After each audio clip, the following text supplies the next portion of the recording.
There we go. Smells as well. Oh, Yep. there we go. Yep. Do we wear brown though? I need to start noticing. I think so. I feel like I've seen you with black eyes. Well, he does have black eyes.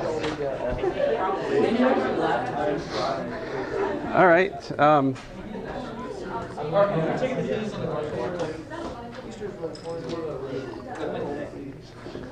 I will begin with a word of prayer. So, Heavenly Father, we thank you for this day. I thank you for the break and the time to relax and refresh and get ready for the rest of the semester. Help us to glorify you, what we do to this day. Just pray that we'd learn some math together and have a good time while we're doing it. In your name I pray, Lord Jesus. Amen. All right. I guess I need to do this. Are you guys ready? Yeah. All right. I'll start at the beginning. Let's see here. Where's the beginning? I gotta go back here a little bit. Let's see. Is that the first one? No. I'm looking at my email if you're wondering. All right. Are you guys are ready? All right. So question 1 is, what does a polar bear like to eat?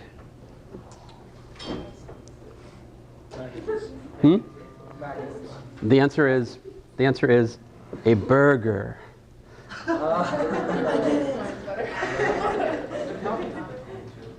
Question number 2, where do animals get all their groceries? The grocery store. Walmart. No, the correct answer is Food Lion. Let's see here. The next question I have for you was, man, a second. I have to sort through these are in my inbox. It takes me a second to find them. Yeah. I'm on a mailing list. Stick with me here. Where do tornadoes like to eat? Kansas. That is an answer that was given to me by physics yesterday. Very good. That is a canonical answer to this. Where do tornadoes like to eat? Twisters. The correct answer is Wendy's. Oh.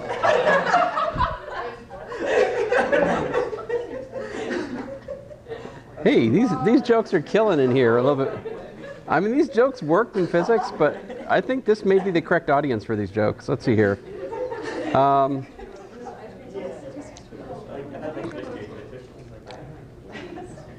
What toy helps your knees? What toy helps your knees? Legos? The correct answer is Legos. I feel like that one's a little bit abstract. Let's see here. What? Don't think too hard about it. What do you call a sea creature that studies space? What do you call a sea creature that studies space?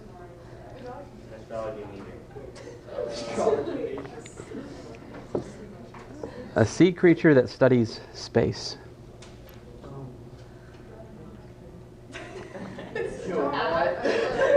A what?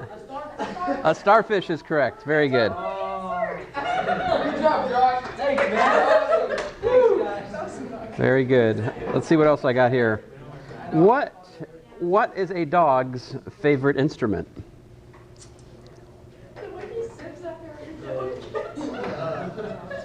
The whistle? No, what is a dog's favorite instrument?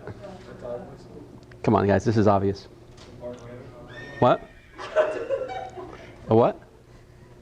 No, the answer is a trombone.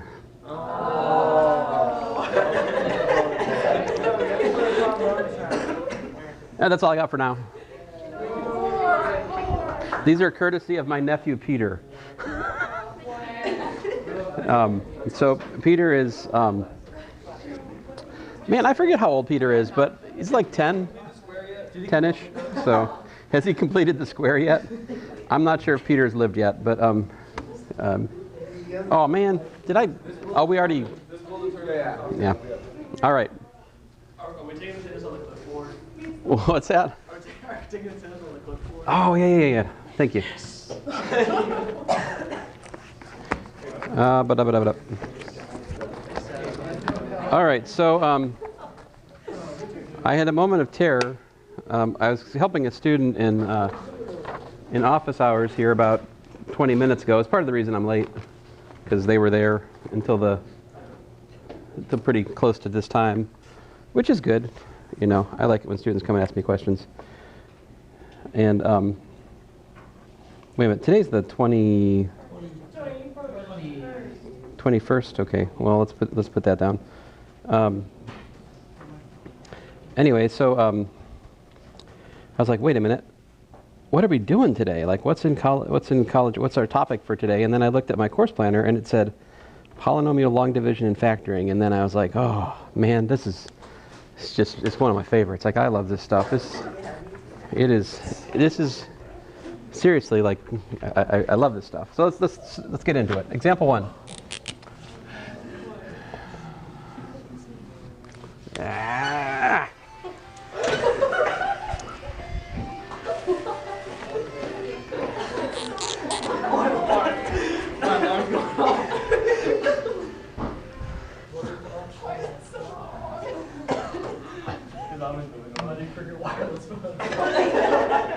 I don't know. I'm not sure what's happening. But anyway, let's see here. So example 1. You're still on spring break? All right, so let's do an example of long division, and then I'll talk about what it means, all right? So let's look at dividing x minus 2 into, let's say, x cubed plus 10x squared plus 8x plus 7. All right, so this is an example of polynomial long division. All right, so to start with, I have to get rid of this x cubed, right? So how can I get rid of x cubed, given that I've got this x squared here? I mean, I'm multiplying this times something to get x cubed, so I should put an x squared here, right? Yeah. Now, x squared times this gives me x cubed minus 2x squared. I have to subtract that. And what that brings down for me, well, notice that minus minus gives me, so 12x squared plus 8x plus 7. All right. Now what's next? How do I get rid of that 12x squared using a multiple of x minus 2? How about plus 12x, yeah? Now 12x times x minus 2 gives me 12x squared minus 24x. Again, I subtract. And when I do that, what do I get? I get, well, you said 32x?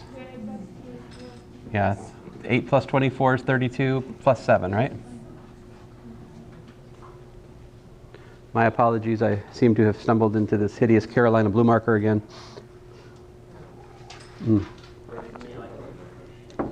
Yeah. So how do I get a 32x from an x minus 2? Well, 32, right? So plus 32. Now 32 times x minus 2 gives me 32x. 32 times minus 2 gives me minus 64. And then I have to subtract. What does that leave me with? 71. Right. Now, at this point, we're done because the remainder has smaller degree than the divisor, right? Like, there's no way I can get rid of 71 using a multiple of x minus 2, right? So this is the end of the road. This is the remainder. What does this all mean? What does this tell us? Well, this tells us that x cubed plus 10x squared plus 8x plus 7 divided by x minus 2 is equal to what? It's equal to x squared plus 12x, plus 12x plus 32 plus 71 over x minus 2. That's what this long division means. Now, there's other things that we can write down that it would mean. Like a nice thing to do besides just writing what I wrote is to multiply that by x minus 2. If we multiply that equation by x minus 2, what does it give you? Multiply by x minus 2, we get what? We get x cubed plus 10x squared plus 8x plus 7 is x minus 2 times what? Times x squared plus 12x, bless you, 32 plus 71. So we could equally well write that down. Like that's another way to look at it. That's what the long division tells us. All right?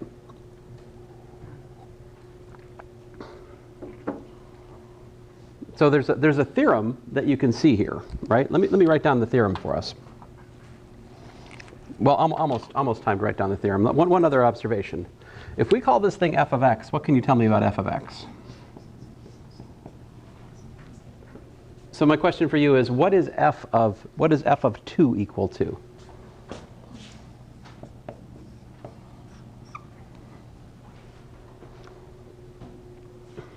Can you guys tell me? What happens when you plug 2 into this formula? Well, if I plug 2 into the formula directly above it, that's a pain, right? But if I plug it into this formula, that's pretty nice, right? Because 2 minus 2 times, well, whatever this is, whatever, plus 71. I say whatever because this is 0. So who cares what that is? 0 times whatever is 0. Yes? Mm-hmm.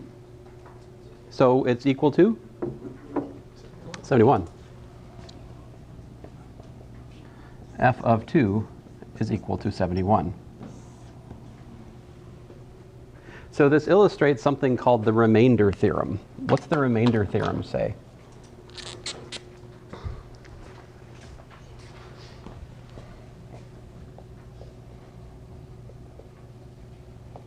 The remainder theorem says the following. It says the remainder of a polynomial f of x divided by x minus c is given by f of c. In other words, the remainder will be equal to the value of the polynomial evaluated at c. In this case, c was 2. Can we want to look at another example? Let's get another example, yeah?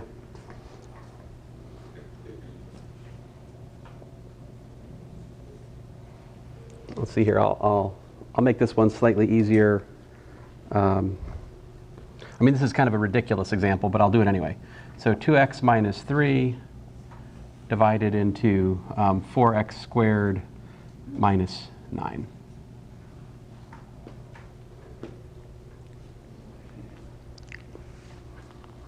This example is almost, it's a silly example. I mean,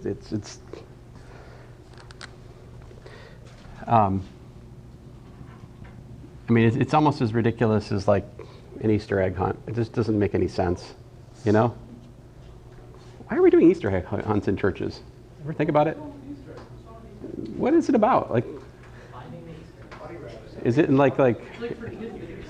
is it in like the 11th chapter of Hezekiah or something? Like, I missed it. I don't know. Like, where is that exactly?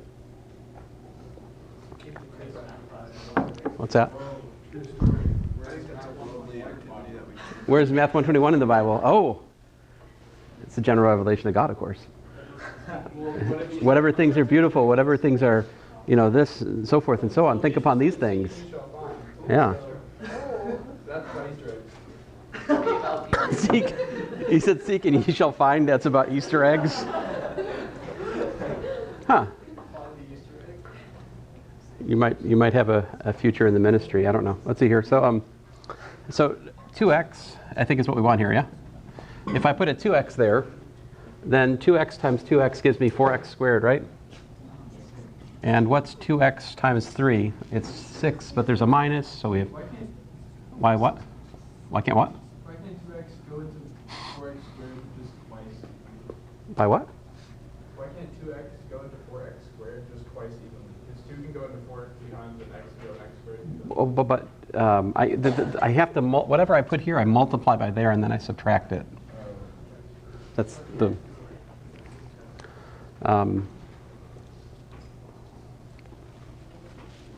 let's see here. So then what does that simplify to? The 4x squareds cancel, and this gives you, what, 6x minus 9, right? And how do I get a... Plus 3. Plus 2x. Plus 3 at the time. Plus 3? Yep, plus 3. That gives me 6x minus 9, and then I subtract, and I get 0. Question. Yep. Couldn't you just done it the simple way and then say 2x goes into 4x, which is 2x, and then negative 3 goes into negative 9? Or 3 times positive 3 is equal to x. Oh. Maybe, let me write down something and see if this is what you're saying.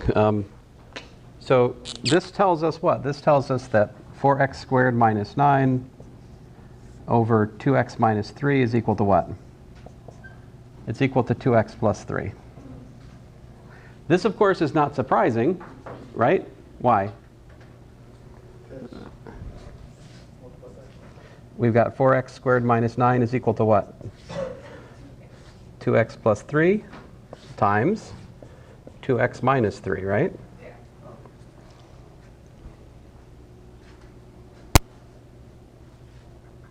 So let me pose the question a slightly different way. Do you need long division here to factor 4x squared minus 9? You know, I think you certainly don't, but I think it's a nice, relatively simple long division example to show you. So that's why I wanted to show you something where we're not just having x squared here necessarily. Yeah. Whenever you get 0 as a remainder, like, would you be able to then use that to, like, kind of find the zeros for a graph, or is that generally, like, not like a... If we find 0 for the remainder, that means that we're one step closer to factoring the polynomial. Yeah. Absolutely. So let's see. Let me show you a less sort of trivial example. Suppose we are dividing, I don't know, x minus 1 into, let's say,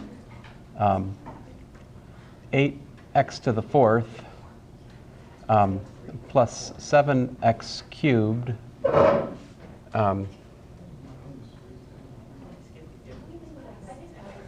minus 6x squared. What happened? That's supposed to be example 3. I couldn't take it. I'm sorry. I feel like you haven't cheated out of example 3 if you skipped right to Oh, okay. Thank you. Is that better? Yes. Okay. Sorry, I'm just this math professor. I'm not supposed to be able to count. Let's see here. So, you know, math is the only subject that counts. That's pretty much 90% of like the stupid math joke stuff that you can buy online. Like if you go looking for math jokes, it's about like half of it's just that.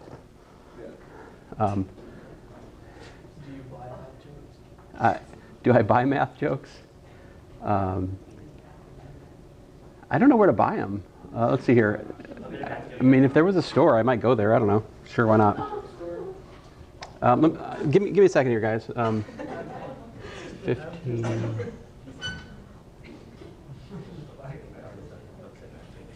15. All right, so let's try this on for size. So my ultimate goal here is to factor the fourth order polynomial that's under the square root. All right, let's look at this long division and see how it helps us factoring. Let me just write off to the side over here. I'm thinking of f of x equal to 8x to the fourth plus 7x cubed minus 6x squared minus 9x. Factor this, all right? And then the original problem, the problem is this. Okay, here's the problem which is given. So you're given f of x, this, factor this, and then you're given f of 1 is equal to 0. So if that's the problem that you're given, all right, suppose you're given that this polynomial x to the 8x to the fourth plus 7x cubed minus 6x squared minus 9x, all right? And a mathematician wanders along and tells you that f of 1 is 0. You think he's kind of a shady character, so you check it. If you plug in 1, you get 8 plus 7 minus 6 minus 9, which is otherwise known as 15 minus 15, which is 0. Yay, it works. So that means, if we believe the remainder theorem, that when we do the long division on this, we're going to get remainder 0, because f of 1 is 0. And getting remainder 0 means that we can look at the result of the long division as a means to factor it, right? Kind of like example 2. So if that's the problem that's given, then dividing by x minus 1 is a good move, all right? Let's try it out. How's it go? So what do I start with? 8 what? 8x cubed. Yeah, 8x cubed. So we get 8x to the fourth minus 8x cubed. Then I have to subtract. What do I get?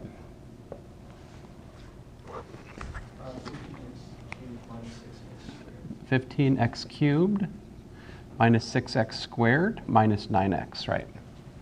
Now, not bringing the 9x right down right now, you probably can get away with it, but I just bring it down earlier rather than later just to get it over with. What's next? Looks like I need a plus 15 x squared, right? So 15 x cubed minus 15x squared. I subtract that, what do I get?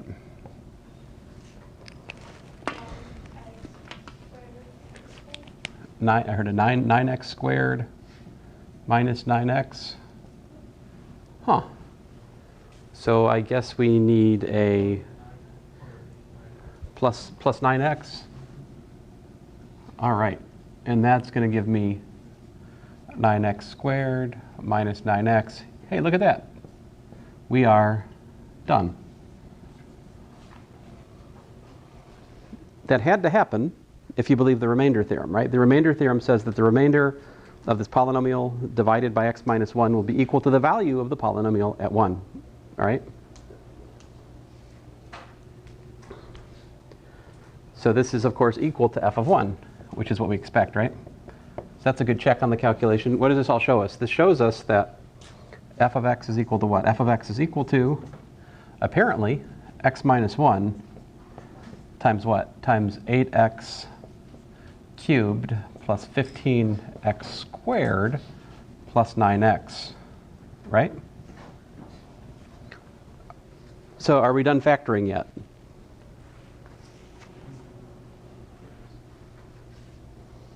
I mean, this is a step, right? We've done some of the factoring. Can you do more?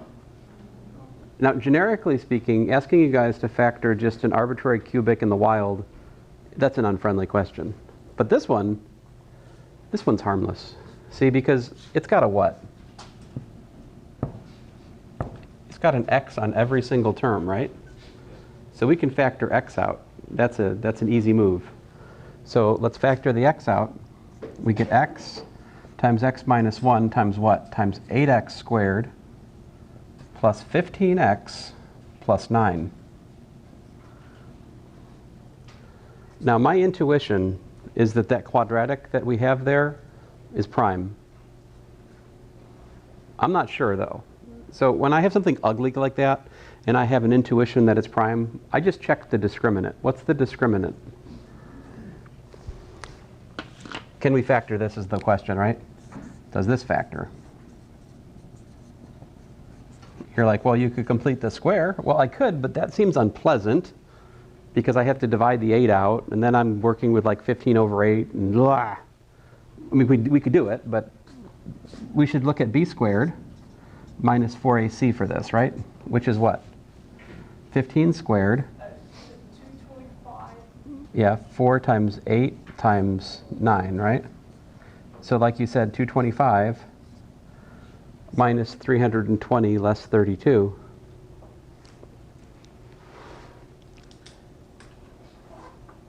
$288, is it? I don't know.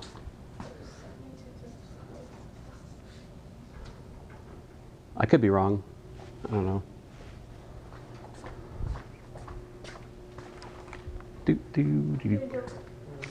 Oh, okay, good. Phew. That is, of course, yeah, less than 0, right?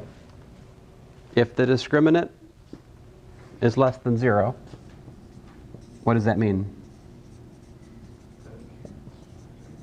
That means that this is a prime polynomial, a prime quadratic. In other words, it's one of those ones that has no x-intercepts if you graph it, right? Which is to say that we're done. That's it. It's factored. End of the line. We good?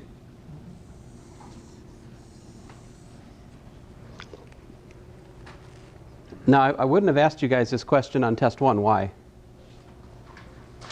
Because in order to factor the x minus 1 out, you really need this idea of polynomial long division to like see what's next to it, right? Let me remind you guys about the complex factor theorem. So reminder. For f of x, real polynomial, if f of alpha plus I beta is equal to 0, then f of alpha minus I beta is also equal to 0. And x minus alpha quantity squared plus beta squared is factor. Yep. Sure. So this gives you that x minus alpha minus I beta is a factor. What's that? So that gives you that that's a factor, and that gives you, this gives you that this is a factor. And when you multiply those out, you get that. He's 10. I don't know. His mom teaches him math. I think I know why. Yeah. Fair enough. I have made children cry. It's true. And some college students. Let's see here. So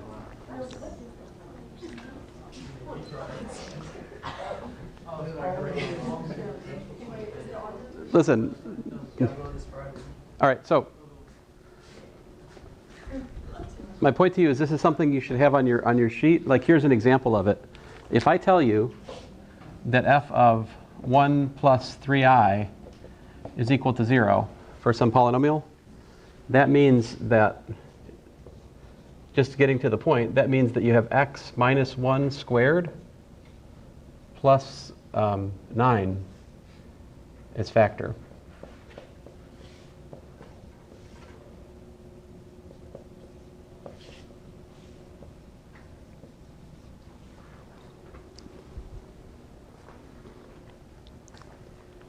Look, the alpha and the beta are just numbers. I needed some other, we've already used all the other letters for other things like A, B, C. Alpha and beta, they're just numbers and just label. So I look at this and I say, okay, so my alpha is equal to 1 and my beta is equal to 3, and that's what I did, all right? Okay, so here's the problem. I'm reminding you this because this comes up again here. A typical problem, something like this. If f of 1 plus 3i is equal to 0, and f of x is equal to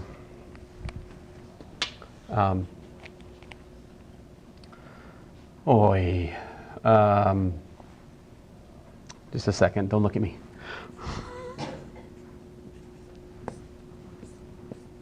I said look away. You're still looking, I can tell. Let's see here. X to the fourth minus 2x cubed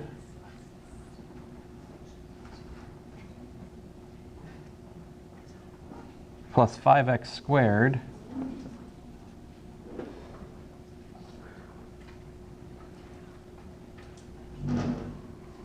plus 10x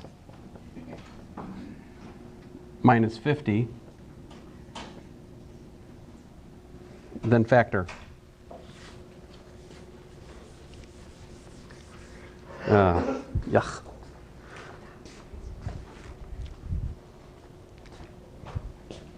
Sorry, I probably should just multiply on my computer, but it's kind of almost out of batteries, so oh well. Yeah, with the Wolfram. What you say, Wolf Jam? That sounds more fun. Let's see here.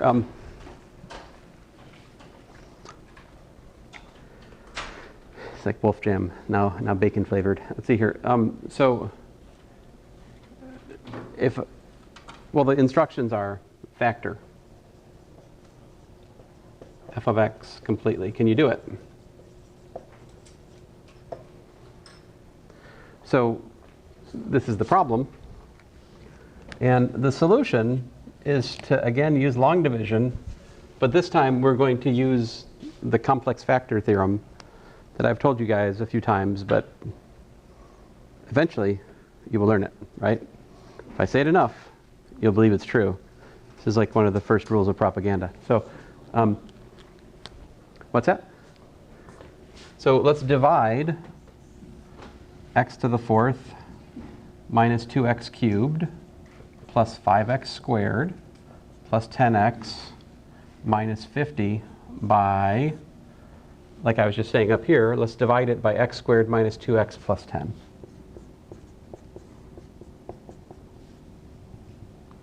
All right.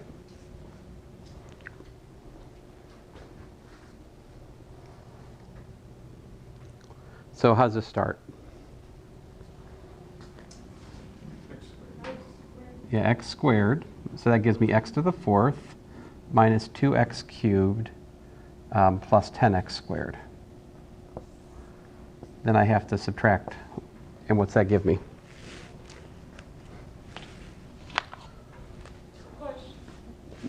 What's that? With the 2x cubed, when you bring it down, what? Wait, can you explain the process from going from the x squared to the 2x cubed? Where these came from? No, I get the 10x, but then the 2x. Oh, that's this times this. X squared times 2x gives me 2x cubed. So I'm multiplying this by that to put here, if that's your question. And then when I subtract, I just am left with what? Minus 5x squared, yeah? Now, to get minus 5x squared, I put a minus 5 up here. All right? Then what I do is I multiply this minus 5 by this. Minus 5 times this gives me a minus 5x squared. Minus 5 times minus 2 gives me plus 10. So plus 10x. Minus 5 times 10 gives me minus 50. This is starting to look good. See, because what happens, we got remainder 0. That's good. That means I didn't make a mistake when I multiplied this thing out. Well, I usually, that's why in the past I have not taken the time to write it on the board and like look at it. Just try to do it in my head. It never turns out well. So it's just, anyway. So this, you subtract, you get 0. Great. What does this mean? This means that f of x is equal to what? X squared minus 2x plus 10 times x squared minus 5.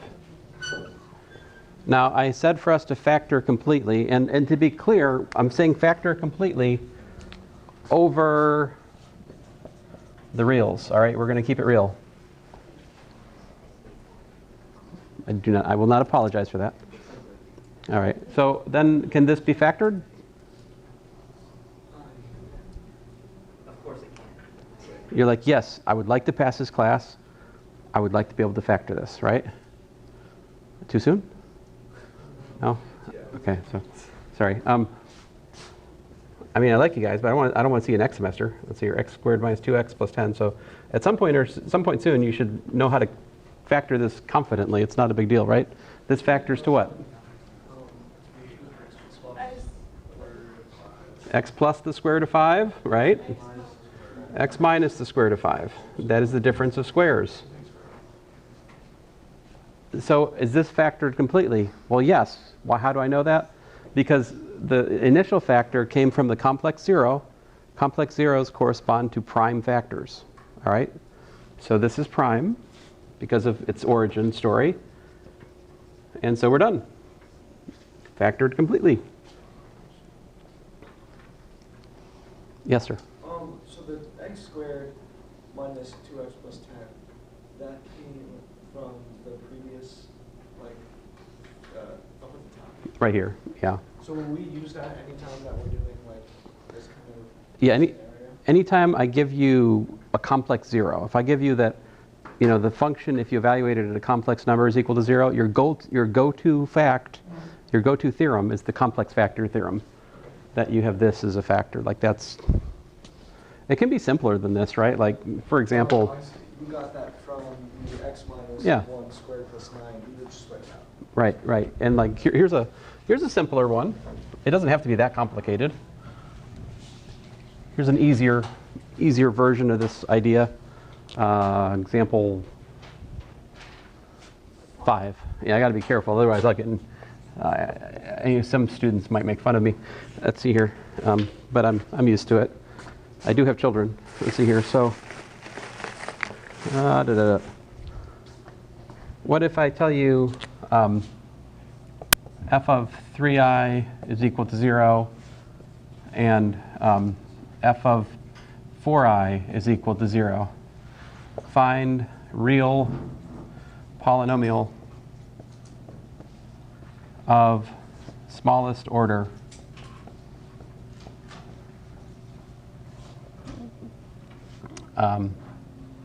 such that, you know, these two things are true. All right?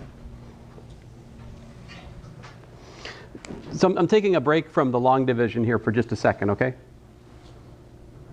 I'm turning the tables.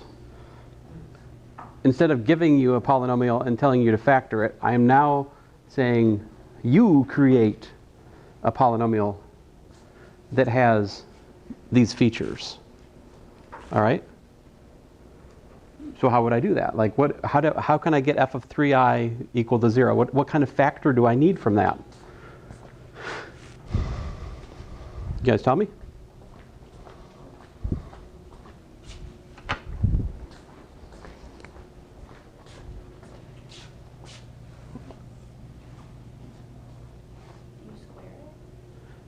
Square. I mean, this is what? This is alpha equal to what?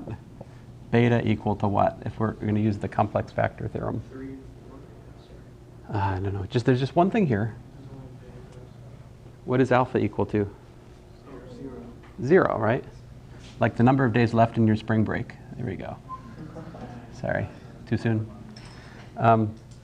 Beta is 3, right? So for the first one, x minus alpha squared plus beta squared is really just what?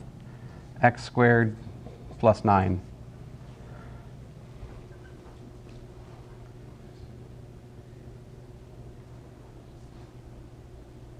That quadratic has 3i as a solution, right? If you put that equal to 0, x plus or minus 3i is its solution.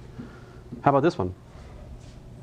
This one suggests x squared plus 16 as a factor, right? Because if you put that equal to 0, you get plus or minus 4i as its solution, right? So if I want a polynomial of smallest order which has both of those, then I do this. I just multiply them. The answer is f of x is x squared plus 9 times x squared plus 16. There you go. That's a perfectly good answer to this problem. Is there a unique solution here? Think about this. I could take this answer and I can multiply it by 3. Would that change the fact that 3i and 4i are solutions? That wouldn't change a thing, right? So actually, this times any constant a would also work. So a lot of times in a problem like this, I'll throw in an additional piece of information to pin down that constant, right? Like if I tell you that if I tell you that the y-intercept is, 1, that will force a to be a particular value. But anyway, so could be anything. Non-zero thing. Yeah. Wow. Getting closer. Kind of proud of that one. I don't think I can make that happen again. Let's see here. Where did I put my... Oh, here it is. So any questions about anything? Now, so obviously I ask you guys to factor polynomials, right? Like that's something that you've got a lot of questions on your test, and there'll be a question on the final, factor something, right? Or I'll just say calculate long divide, use polynomial long division to find the quotient and the remainder of these two polynomials, right? So those are just calculational tasks you have. Why are these things interesting as you think about graphing? Do you guys know? Like I don't think we've quite got to this point yet, but how would you graph, something like this? How would you graph the polynomial in example 4?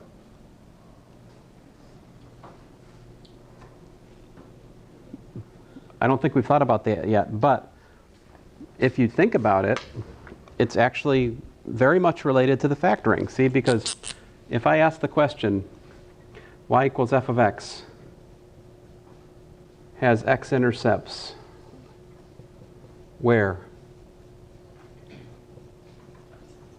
Can you tell me? Yeah. Where are they? Square root of 5 and square root of 5.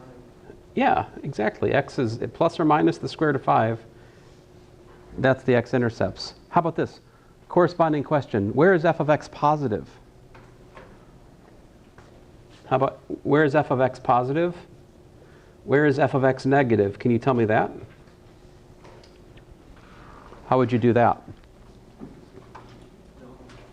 I'll do it up here, right? I can draw a number line for f of x. Where is f of x 0? At minus the square root of 5 and at the square root of 5. So I can make a sign chart for this polynomial since I factored it. I know where the x-intercepts are. Those are the only places where I can go through 0. So plug in some numbers, right? Like plug in 0, what do you get? You get minus 50, right? Plugging in 0 gives us minus 50, so it's negative up in here. These are linear, so by the sign flip theorem, it changes from minuses to pluses here and here. And that is pretty much all you need to graph this thing. See, because the graph, what does it look like? It goes through 0 at plus or minus the square root of 5. It's got a y-intercept of like minus 50. I won't do this to scale, obviously, right?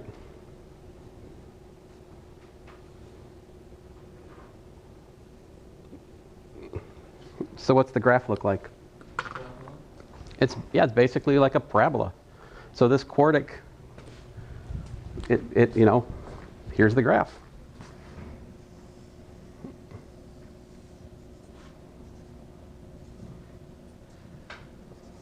And I hope you can see that actually wasn't that hard. The reason that wasn't that hard is because we already did the hard work of factoring it. Factoring's the hard part. Once you have it factored, then you can, how about this one? Could you graph this one? Let's do that. Can we graph this one? Let's graph this one while we're at it. So for example 3, what are the x-intercepts for this one?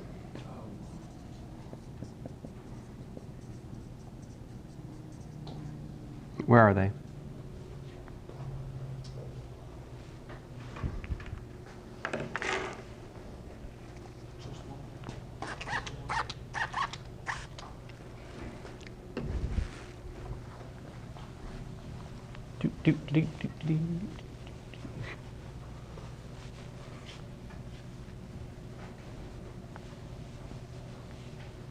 Yeah, some of those jokes, those are Peter originals. I understand he's got some kind of joke book he's looking at, so I think some of those may be secondhand, but some of those are Peter originals. So what were the x-intercepts? Positive 1, and what else?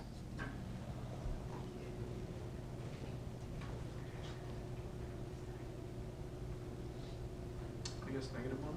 Nope. What can make this 0? This is prime. This has no x-intercepts if you just graph it by its lonesome, right? If you graph y equals 8x squared plus 15x plus 9, that's a parabola that opens up 0. Yes, 0 is the other one because of this x. So what's the sign chart here? 0 and 1.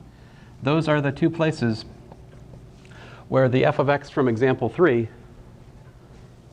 can be 0. And that's everything you need to know to graph it, right? Because the function can only cross the x-axis where it has a 0. It's a polynomial. They're continuous. So I just need to check the value in like each area. If we plug in like 2, what happens? Plug 2 into this formula, what do you get? 2 times 1 times what? I don't care, but it's positive, right? So if you plug in 2, you can see that f of 2 is clearly positive. So I get pluses here. And then by the sign flip theorem, since these are both appearing linearly, I flip the minuses and pluses over here like that. And so if I want to graph this thing, and I do, since we're at it, I mean, I guess I could just do polynomial long division the whole class today, but I think it's good to have a little bit of diversity, right? So diversity is our strength. Let's see here. Some people say. But so those are the x-intercepts, right? It's positive over here. It's negative. So what does it have to do? Like this? Then it has to do what? Turn around, right? And then it comes back up through here and goes like that again. Well, it seems like all my graphs are the same today. Oh well. So this is also equal y equals 8x to the 4th. I mean, it's kind of the same shape as the last one, isn't it? Yeah, that's just because my graph is, I mean, that's not particularly, my scaling is by no means, uniform or anything here. These are qualitative graphs. Yep. So for polynomial multiplication, what's going to happen if we have like a variable in front of x? Like going to be divided? Okay, yeah, let's work one like that. So it doesn't go evenly. Yes, let us do that. Thank you. Sorry, I know you just said you didn't want to do any more polynomial multiplication. Oh, no, I didn't say that at all. I said I wanted to take a break from it. So, Well, I'm well rested. you're well rested? All right, well, it's good, I think. All right, so let's try something out like, I don't know. What if we do 3x plus 7 and divide that into, let's say, x cubed. Or you want to put a number here. You want to make my life miserable, don't you? So let's put like a I'm just trying to prepare. You have this on the quiz. 2x cubed. Oh, so put this on the quiz. Very good, okay. X squared minus 10. I heard put this on the quiz. I mean, you have not because you ask not. So now you have asked, so sure. Let's see here, example 5. Example 6. Example 6. Well, the poor will always be with us, so take that for what you will. Let's see here. So example 6. Now the question is, how do you make a 3x become a 2x cubed? This takes a little bit more imagination, right? So think about this. We got 3x plus 7, right? We're trying to figure out what can we put here to get 2x cubed plus stuff, right? So you said what? A half? 2/3? I like it, but 2/3 x squared, I think, yeah. But what just happened with the class is actually how I think about these things. I think about an initial guess, I try it in my mind. If it doesn't work, I adjust it until it does work, right? That's actually how I think about these things. 2/3 x squared. All right. Now 2/3 times 3x squared plus, now I'm going to write this one. So before I didn't need to write this out, but this one I think I need to write it out because fractions are not our friends. So as you guys know, we hate fractions. Math is not our friend. I said fractions are not our friend. That's part of math. Dang it.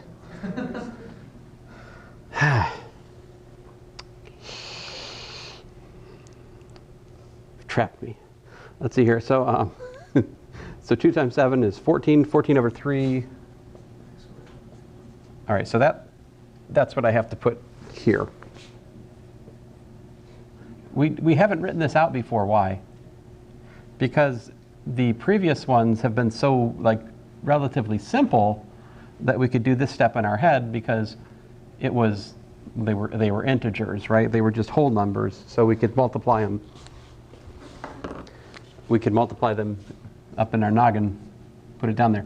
Now, I say that, but there's no shame in writing that out for all of these problems if you need to, right? Maybe you need to.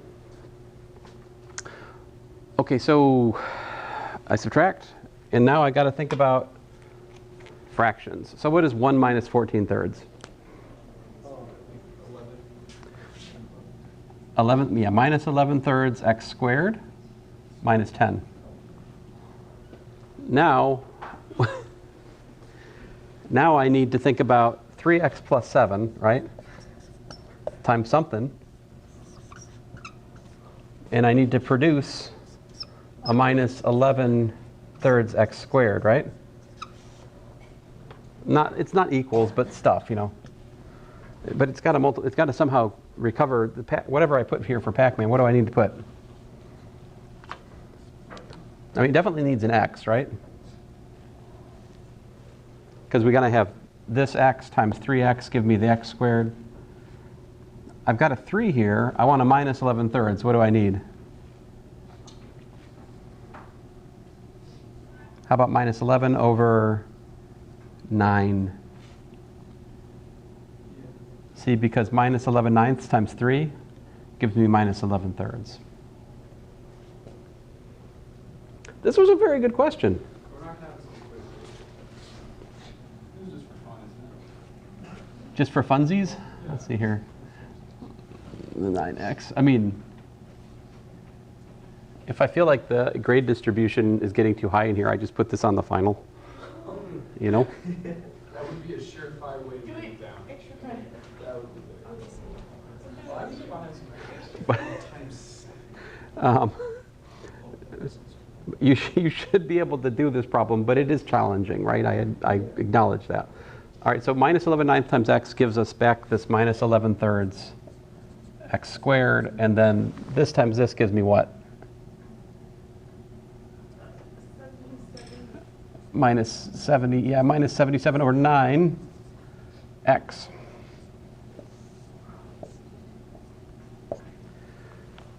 Now the 11/3 is gone. Woohoo! And we're left with what? 77. Golly, this is a horrible example. 77x over 9 minus 10. So what comes next? Can I erase this part over here? Yeah. You guys okay? Anybody? That's just very Yes. So the current question is, how do we get 3x plus 7 times something to match up with my 77x over 9, right? So basically we want 3 times some number, right, to equal to 77 over 9. So what's the number? Divide by 3, right? So 77 over 27. So you have a question? How did the x go end up in the numerator? How would the x go in the, which x are This this? from 77 over 9x to 77x over 9. Can't you just do that generally? Or not really? Oh. That's because 77 over 9 times x is equal to 77 times x over 9, which is 77x over 9. I have a question. Yeah? If you go, wouldn't it, with the going in the negative minus 11 thirds x, wouldn't that just be a positive? That would, but negative plus positive, 0. Wait, but when you distribute it out, it's, Well, yes, but I've got a negative up here, oh. and then I add the same but positive, so like minus, I was just looking. right. I gotcha. So this gives us 77x over 9. And then I still got to take that 77 over 27 multiplied by 7, right? That's the other thing here, right? 539. What would you say? 539 over 27. 500, and, what did you say? 539. 539 Yeah, over 27. over 27. I mean, of course that's what it is. Let's see here. So then we subtract that, and we're left with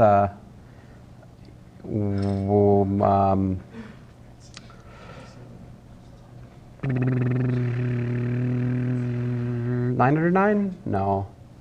809? Anyway, minus 10 minus 539 over 27, which is minus 270 minus 539 over 27, which is like, I don't know, 809 over 27, which may simplify, I don't know, minus 809 over 27.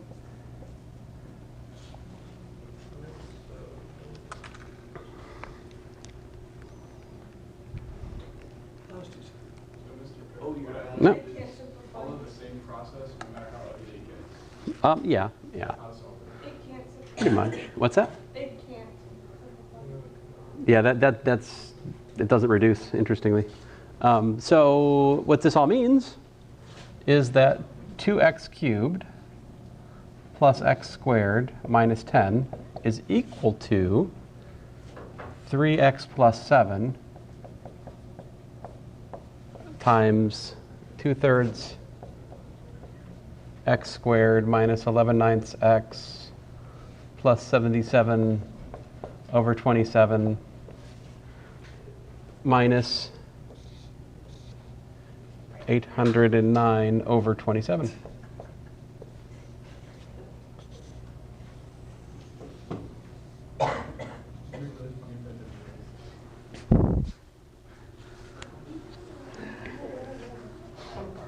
Yep. So usually speaking, if this kind of arithmetic appears on a problem on your test or quiz, there are two possible explanations. The first possible explanation is I made a typo. And what I meant to be beautiful has become ugly. And it's very simple to do, like a plus, a minus, a 2 changed to a 3. Anything can corrupt a beautiful, intentionally whole number based problem and become a sea of unwanted fractions. Like this can happen. It's not hard for this to happen. The other possibility, though, of course, is that you make an arithmetic mistake at the beginning and it compounds.